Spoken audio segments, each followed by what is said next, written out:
2008 के अंदर ना जी 2008 के अंदर गुप्ता जी यहाँ चूरू के आसपास उपजा भूमि गुरु जी की गुरुजी भूमि थी। उनका ये उद्देश्य था कि यहाँ एक सेंटर होना चाहिए, ये सोच के उन गुरु जी से अनुमति लेकर के और यहाँ ज़मीन देख रहे थे। तो चूरू शहर के चारों तरफ उन्होंने कम से कम भी चारों रोडों पर, हिसार रोड पर, भालेरी रोड पर, जयपुर रोड पर, बीकानेर रोड पर खूब घूमते घूमते यहाँ आकर के वो दोपहर को करीब 12-1 बजे का टाइम था, एक पेड़ की छाँव में बैठे। यहाँ ट्यूबवेल चलता था, ये सामने एक ट्यूबवेल है ना, ये ट्यूबवेल था। अच्छा। और यहाँ कुछ हरियाली लगी हुई थी जी उन्होंने देखते ही दिमाग में, गुप्ता जी बहुत ही साधक हैं, काफ़ी पके हुए साधक हैं। उनको देखते ही उनके साथ में यहाँ के सेंटर टीचर खन्ना जी थे, देखते ही उनके दिमाग में आया ये यहाँ को जमीन मिल जाए, यहाँ वाइब्रेशन बहुत जोरदार है, हमें एहसास है सर। वो भीतर आए, यहाँ पूछा भाई किसका खेत है। एक हेलो हेलो सीकर, स्वागत है आपका एक और नई वीडियो में। जैसा दोस्तों आपने थंबनेल देखा कि धामा पुपजा के बारे में हम इस बारी बात करने वाले हैं। दोस्तों मैं यहाँ पर कोर्स करके आया हूँ और बहुत ही एस्टॉनिशिंग चीज़ें मेरे को पता लगी। मुझे एक्चुअल में नहीं पता था जब मेरे को यहाँ जाना था, मैंने सिर्फ अवेलेबिलिटी देखी कि मेरे को अवेलेबिलिटी कहाँ मिल रही है, अकॉर्डिंगली मैं यहाँ पहुँच गया। लेकिन दोस्तों आपके साथ शेयर करना चाहता हूँ कि पहुँचा भी सही जगह पर। मतलब ये जो धामा पुपजा जो नाम है, ये बेसिकली धामा बोला जाता है पाली लैंग्वेज में धर्म को, और पुपजा बोला जाता है पूर्वजों को। तो बेसिकली ये जो प्लेस है ये श्री एस.एन. गोइनका, हाँ जी, श्री एस.एन. गोइनका जी के फैमिली की पूर्वजों की भूमि है। वहाँ पर ये धाम को क्रिएट किया गया। तो दोस्तों ये जो सेंटर है ये तो इसकी एक विशेषता है ही है। और जैसा कि आप अभी जिनको सुन रहे थे दोस्तों, ये हैं एक रिटायर्ड पुलिस ऑफिसर जो कि चूरू में ही रिटायर हुए हैं, और सेवा भाव इनका देखते हुए इनको सेंटर ने इनको एज अ ट्रस्टी भी बना दिया। तो दोस्तों इनसे और भी कंप्लीट डिटेल जानते हैं कि इस जगह की विशेषताएं क्या क्या हैं। आइए वीडियो को पूरा करते हैं और फिर आपके साथ शेयर करता हूं और भी एक मेजर डिटेल। आगे आगे जल्दी से फटाफट। तो उन्होंने देख करके कहा यहाँ देखते हैं। तो ये ज़मीन किसी ब्राह्मण डॉक्टर था, कोई पंडित, तो उसकी ज़मीन थी, उसने यहाँ किसी चौधरी को बेच दी थी।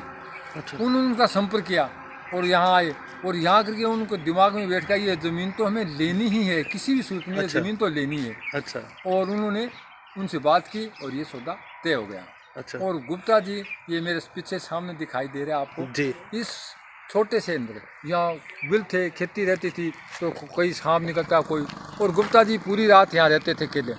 मैं भी कई दफ़ा एक दो तो कभी आया, मेरे को ताजुब हुआ, आज भी ताजुब होता है वो कैसे इतने पैसे वाले आदमी, इतने ऐसा आराम रहने वाले आदमी यहाँ पूरी रात निकालते थे और फिर जाते थे। यहाँ क्या है कि कोई धर्म का बहुत ही कम आदमी, एक दो थे, पूरे विपसना के जानकारी भी कम थी, तो यहाँ से लोकल लोग भी उनको बहुत कम फ़ायदा मिल पाया। लेकिन उन्होंने बड़ी मेहनत से करके और ये तैयारी की, और उन्होंने ये पूरा सेंटर बनाने में उनकी बहुत बड़ा योगदान रहा। और यहाँ गुजरात से, महाराष्ट्र से जितने भी पुराने साधक आते हैं जी, मैंने तो कम से कम 8-10 साल से जब से जुड़ा हूँ जी, तो काफ़ी साधकों से मैंने बात की जी। बहुत से साधक ऐसे कहते हैं कि यहाँ की वाइब्रेशन बहुत अच्छी है, वाइब्रेशन तो कुछ महसूस हो रहा है। फिर मैंने यहाँ पूछा पुराने आदमियों से, यहाँ से जिस डॉक्टर से जिसका कुआ था उनसे एक आदमी से पूछा, उन्होंने कहा कभी यहाँ कोई संत तपते थे किसी समय, तो ये संत की भूमि है, किसी समय यहाँ संत तपते थे।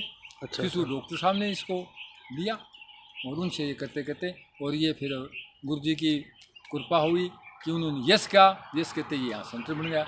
तो ये आप देखो इस डेजर्ट के अंदर, इस बिल्कुल ही डेजर्ट इलाके में तपने के लिए मैं समझता हूँ कि यहाँ ऐसे लोग जो जितने भी साधक यहाँ आए, इवन टीचर भी जो आते हैं, 80 या सीनियर टीचर जो भी आते हैं, वो आके ये एक दफ़ा कहते हैं गुरु जी की हवेली देख के आएंगे, करीब करीब हवेली देख के आते हैं, लगभग देखते हैं सभी। और वहाँ जा कर के गुरु जी की हवेली में, जहाँ गुरु जी 2 साल के लगभग रहे थे, वहाँ आज भी इतनी वाइब्रेशन है कि वहाँ बैठते ही आदमी को 1 सेकंड में दिल लग जाता है। और वो गुरु जी की अपने लिखा भी है अपने टीचर में कि उनकी भाभी जी थी, उनका वो वहाँ बीमार हो गई थी, उनका भाई बीमार हो गया था, भाभी ने कही आप भाई बिल्कुल ठीक होगा, ये 100% ठीक होगा, ये मैं जिम्मेवारी लेती हूँ।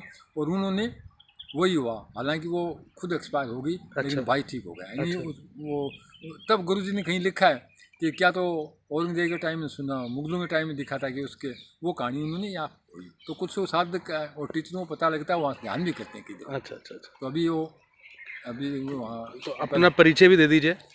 मैं सुभाष चंद्र नेहरा, मैं यहाँ पुलिस विभाग में नौकरी करता था। अच्छा और मैंने करीबन 35 साल यहाँ ऑफिस सुपरिटेंडेंट से रिटायर हुआ हूँ मैं पुलिस विभाग से। अच्छा जी। और मैंने जैसे पहले साधना की, मैं एक साधना करता था, एक ही दिमाग में था जी। कि भगवान है कि नहीं, इस बात की जांच कर रहा था। जी। तो मैंने खूब जगह गया, सब धर्मों में गया, चारों धाम की यात्रा भी कई दफ़ा की। अच्छा। और ये धर्म के अंदर कहते हैं महामृत्यु जय का 1.25 लाख जाप कर ले तो आदमी अमर हो जाता है। मैंने वो भी जाप किया, उस फायदा भी हुआ, वाइब्रेशन भी आई, लेकिन ज्ञान ही नहीं था कि यह वाइब्रेशन क्या होती है। तो यूँ करते करते किसी ने मेरे कहा आपको क्या चाहिए, मैंने कहा मैं वो चाहता हूँ जो खुद आदमी मत करे, ऐसा कोई धर्म हो। तब यहाँ एक बैंक में मैनेजर थे, उन्होंने बताया कि यहाँ जिप्सी कम लगते हैं। तो यहाँ मैं 2009-10 में जिप्सी कम में चूरू में पहला कोर्स वहाँ से किया था। अच्छा। और उसके बाद में पीछे मुड़ के नहीं देखा। और उससे पहले चारों धाम की यात्रा सब जगह खूब करके देख लिया। वहाँ एक ऊपर की शांति मिलती है, निश्चित है। तो मेरे दिमाग में ये आ गया कि इससे बढ़िया नहीं है। फिर मेरे को आया एक दिमाग में बैठे बैठे, अपने हिंदू धर्म के अंदर कहते हैं भारत के अंदर कि विश्वामित्र जी थे, उन्होंने दूसरा स्वरूप तैयार कर दिया था, लेकिन उनकी जो वाइब्रेशन उनको ज्ञान नहीं था, इसलिए वो मेनका के चक्कर में फंस गए। अन्यथा अगर वो पूरे दिमाग से निकाला हुआ होता तो आज शायद कहीं कुछ होता। तो ये तो इतनी बड़ी है कि मैं तो पिछले 10 साल से कोई दवाई भी नहीं ले रहा। मैं तो इसी सब कुछ जो भी होता है, जुकाम हो जाता था 5-7 दिन, एक दिन ही में ठीक हो जाता, हो भी जाता है तो एक दिन से ज़्यादा। बुखार कभी आई नहीं साधना करने के बाद में।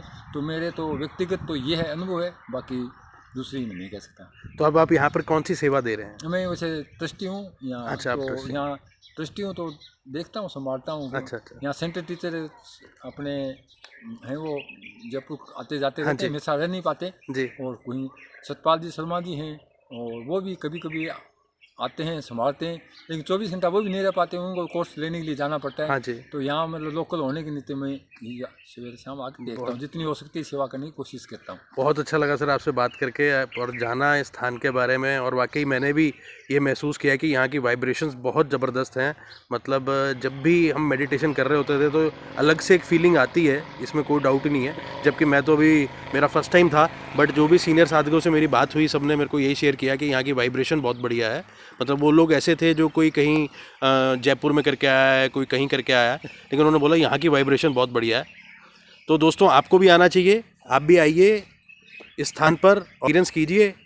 और मैं अपने एक्सपीरियंस से आपको शेयर कर सकता हूँ। और सर ने भी जैसे बताया कि यहाँ पे आपको जो वाइब्रेशंस हैं, देखिए मेन वही है ना, मेडिटेशन में हमें एक स्थान ऐसा मिलना चाहिए। और ये तो भाई पुराने गुरुओं की धरती रही है, तो उसका भी आशीर्वाद है।